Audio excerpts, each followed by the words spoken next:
idiosyncratic language. That's our jargon of the day. Idiosyncratic language. And then on Thursday, we'll have pragmatic language, right?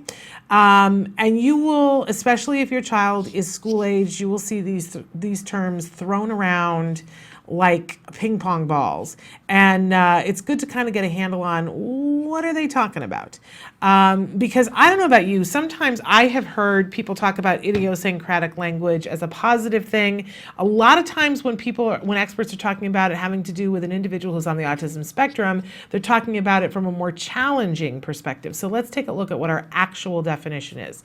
Actual definition of idiosyncratic language: speech characteristics that are errors in the pragmatics of communication.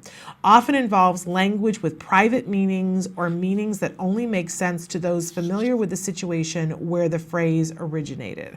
Okay, so let's take a look at what our working definition is, and then we'll tear this apart. Working definition: speaking in a way that assumes that everyone knows what you know.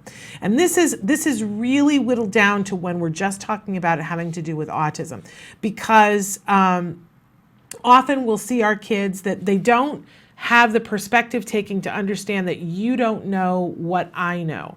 I still will see this sometimes with my son, especially when it comes to video games. He'll launch into a discussion about video games and I'm like, what did you just say? I don't even know if those were nouns or verbs. Help me out here. I need a glossary. And sometimes he'll pick up the conversation in the middle of it as if I've heard some previous conversation, right? Not as much anymore. We worked really hard to remind him, you have to paint me a picture. I don't know what you're talking about. I don't have any expertise. I wasn't there, right? But when we see kids who do this, that they will, one of the examples that I read online when I was reading up about examples of this is that when we think about what's outdoors, right, and we think about it and we categorize it, and those of us with neurotypical brains, and we think, okay, well, outdoors, there's no roof overhead, there's probably wildlife, and there are plants, and that kind of thing, organic matter outdoors, right?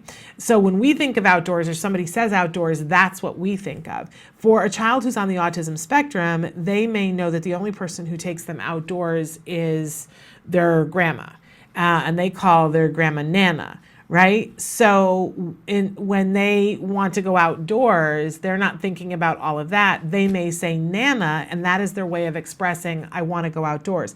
Now, that's an extreme example. We would have no idea that the child wanted outdoors by saying Nana, right? But if you think about it, that's a pretty typical stage in development for all kids, that there is a moment in time in which they're saying things and the rest of us don't understand it, right? How many of you have been around a toddler with emerging language and the toddler says something and everybody kind of gets that look on their face and they look to mom and mom says, oh, he's saying that he wants to do this, right? Mom's the only one who can understand. That's idiosyncratic language at its worst, right? And for some of our kids who are on the autism spectrum, they will stay in that category unless we work really hard to get them out of it. That we give them pragmatic language so that they can be able to speak in a way that everybody around them can understand. And we'll give you a more thorough definition of pragmatic language on Thursday. But idiosyncratic language.